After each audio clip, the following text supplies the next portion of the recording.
Café e cafeína. Você é adepto do cafezinho? Você adora aquele cafezinho para se manter acordado e, até o presente momento, só viu benefícios no cafezinho? Agora vamos ver o outro lado do café, o lado negro do café, que a indústria do café não te conta. Então, o primeiro de tudo o que é o café? Muita gente não sabe, mas na verdade o café é um fruto. Sim, é uma fruta, mas é inconsumível na natureza por seres humanos. Então, na verdade, a gente torra o café para consumi-lo como a bebida mais consumida no mundo na atualidade.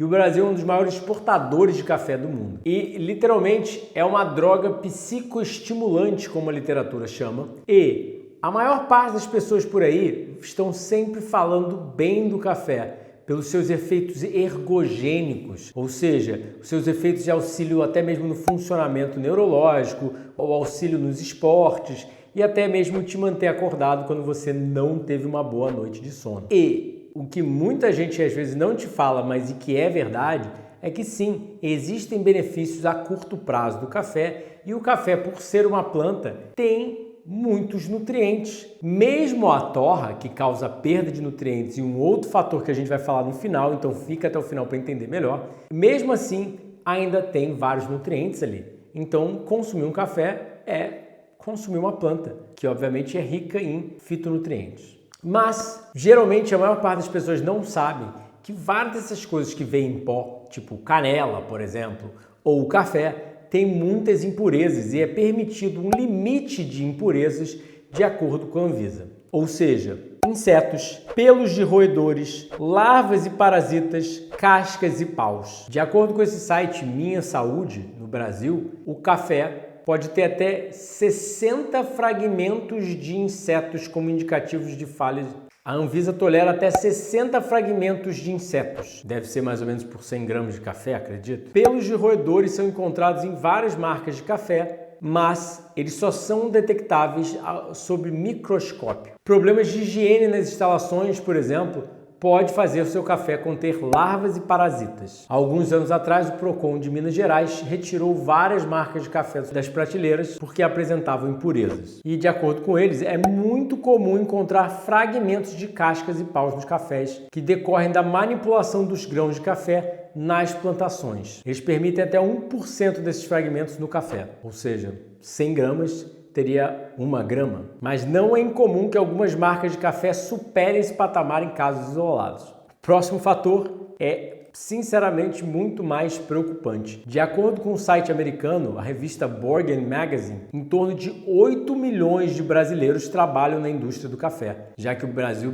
exporta milhões de sacos de café todo ano, né? Isso inclui trabalhadores não registrados que vivem sobre as mesmas condições que escravos africanos viviam, que trabalhavam nas fazendas de café no século XIX. Ou seja, existe um trabalho praticamente escravo para conseguir todo esse café barato que chega até a sua mesa. Então, em 2019, a polícia brasileira descobriu trabalhadores que recebiam muito abaixo do pagamento ideal e que faltava os equipamentos de segurança para eles trabalharem, ou seja, situações de escravidão, especialmente em Minas Gerais, que é o principal estado produtor de café do Brasil. Ou seja, o Brasil produz 40% do café do mundo por volta de 69 milhões de sacos, cada saco contendo 60 quilos. Ou seja, toneladas de café todos os anos. E por que será que o café é tão barato e certas marcas lucram tanto com ele? Então, já começa comentando aqui embaixo se você gosta de café, se você sabe dos malefícios ou você só acredita que existem benefícios para o café, não sabia de trabalho escravo e impurezas no seu café. Por favor, começa comentando, compartilhando, sentando o dedo nesse like, se inscrevendo no canal e apertando o sininho para receber nossas atualizações, porque muita gente precisa saber do que vem agora. Eu apareci recentemente no podcast Sem Groselha e falei mal do café e muita gente comentou, me xingou no naquela rede social, a rede das fotos, e no final das contas é muito engraçado quando você fala mal da droga do drogado, o drogado te ataca sem precedentes, ou seja, todo mundo me xingou falando que eu não sou aranha. Peço que você assista os vídeos sobre café que eu já fiz aqui no canal, eu vou botar os 3 aqui embaixo e os 3 aqui nos cards. Eu mostrando uma pesquisa, na verdade, conduzida pela NASA, citada pelo Matthew Walker, nada menos que o maior cientista de sono do mundo, o mais famoso, pelo menos, e ele cita essa pesquisa e eu gostei muito da citação, realmente vi a pesquisa, a NASA conduziu isso. Óbvio, não somos aranhas, mas existem implicações negativas tirando essa pesquisa da NASA em aranhas, né? Como a gente vai ver agora. Primeiro de tudo o que eu tirei da literatura, que provavelmente você nunca vai ouvir ninguém mais falar, que contaminantes térmicos no café induzido pela torra. Ou seja, se você me conhece, você já ouviu falar dos produtos da reação de Maillard, as toxinas do cozimento. Você não tem como queimar algo no fogo e não formar toxinas. Ou seja, bota fogo num pedaço de madeira, você vai ver virando cinzas, né? Ou seja, quanto mais tempo cozinhando e quanto mais alta é a temperatura, maior é a formação dos produtos da reação de Maillard, que são cancerígenos, mutagênicos, genotóxicos, citotóxicos, tragestogênicos, clastogênicos, pró-inflamatórios, gerontotóxicos. Eu acho que dá para entender que são um pouquinho tóxicos a você. Não vou passar por todos os detalhes, mas, olha lá, a torra realmente dá as principais características do café.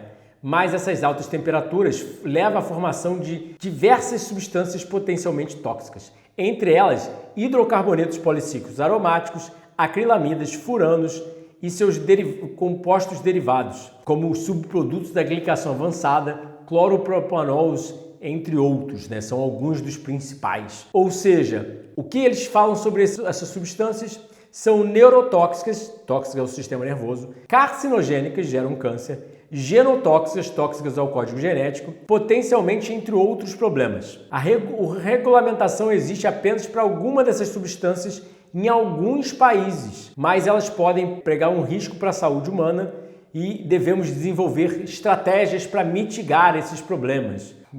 Qual que seria a estratégia mais inteligente? Não cozinhar, não torrar de primeira? Ah, mas aí não vai dar para tomar café. Seres humanos morrem sem café? Então, agora citando nada menos que Bruce Ames, um dos cientistas mais citados na literatura do mundo, né? Um senhorzinho de quase 100 anos, uma mente extremamente brilhante, com mais de 550 papers publicados, artigos médicos científicos publicados, ou seja, um gênio. E ele sugere que uma simples xícara de café contém pelo menos 10 miligramas de cancerígenos e milhares de químicos ainda não testados. Portanto, uma xícara contém o equivalente em peso de cancerígenos sintéticos dos pesticidas consumidos em um ano. Ou seja, uma xícara de café tem mais toxinas do que agrotóxico em um ano que você consome. Bruce Ames. Então, olha como ele mostra.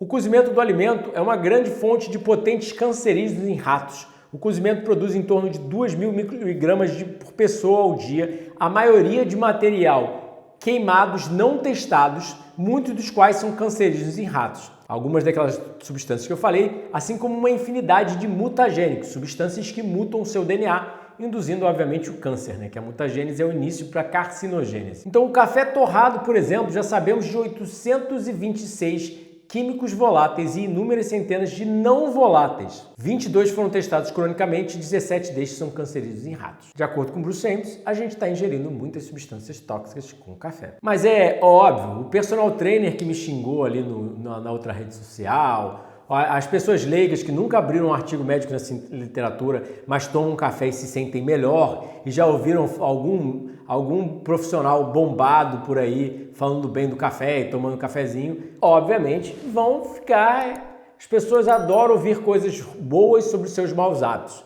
Elas adoram ouvir coisas que reconfortem ela continuar comendo o churrasquinho dela, bebendo a cervejinha dela, fumando o cigarrinho dela e por aí vai, né?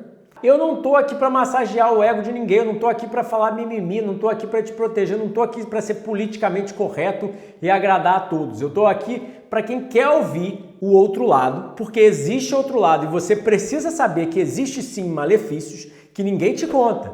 Porque a pessoa que vem com as informações que ninguém quer ouvir é geralmente apedrejada. Eu não estou aqui para fazer amigos, eu estou aqui para falar a verdade. Então, o consumo excessivo de cafeína leva a sintomas que são similares aos de desordens psiquiátricas. E, sinceramente, as pessoas me atacando naquele post pareciam com desordens psiquiátricas, né? Porque nunca me viram, já estavam me xingando. Cafeína é implicada na exacerbação de ansiedade, desordens do sono e pessoas com desordens alimentares geralmente usam a cafeína de forma errônea. É um antagonista aos receptores de adenosina que potencia atividade dopaminérgica e exacerba a psicose, ou seja, altera a influência de neurotransmissores, levando a doenças neuropsiquiátricas. Em pacientes psiquiátricos, a cafeína aumenta a ansiedade, hostilidade e sintomas psicóticos, que sinceramente parecia muita gente naquele post ali do Sem Groselha. No Jornal da Associação Médica Americana, os efeitos da cafeína já foram reconhecidos desde 1900, que é prejudicial ao sistema nervoso e que o autor do jornal reclama. A maior parte dos médicos não dá a devida atenção a ela. Então, vamos lá. Cafeína e prejuízos ao sono. Pessoas que bebem café têm maior latência do sono, ou seja, demoram mais para pegar no sono. Reduzido total tempo de sono. Reduzida eficiência do sono e prejuízo na qualidade percebida do sono. As ondas de sono lentas, através de um eletroencefalograma, ou seja, uma forma de medir o cérebro, as ondas que a gente tem durante o sono, são geralmente reduzidas e um estado de mais alerta é aumentado. Ou seja, você não consegue, com o café, entrar em sono profundo. Prejudica toda a arquitetura do sono, como a gente fala. E, pessoal, isso daqui são vários artigos, citando até o JAMA, né? O Journal of the American Medical Association. Não é brincadeira. Não sou eu falando, lembrem-se. São cientistas lá fora, testando em laboratório. Ações farmacológicas da cafeína sugerem potencial ameaça ao desenvolvimento do feto devido ao consumo de cafeína pela mãe. Ou seja, cafeína é associada com aborto, natimortos, ou seja, a criança sai do ventre da mãe morta, baixo peso ao nascer e baixo peso para a idade gestacional, leucemia aguda infantil, obesidade e sobrepeso infantil, ou seja, efeitos teratogênicos. Aí vamos para a próxima, né? Porque não parou os efeitos maléficos do café de acordo com a literatura.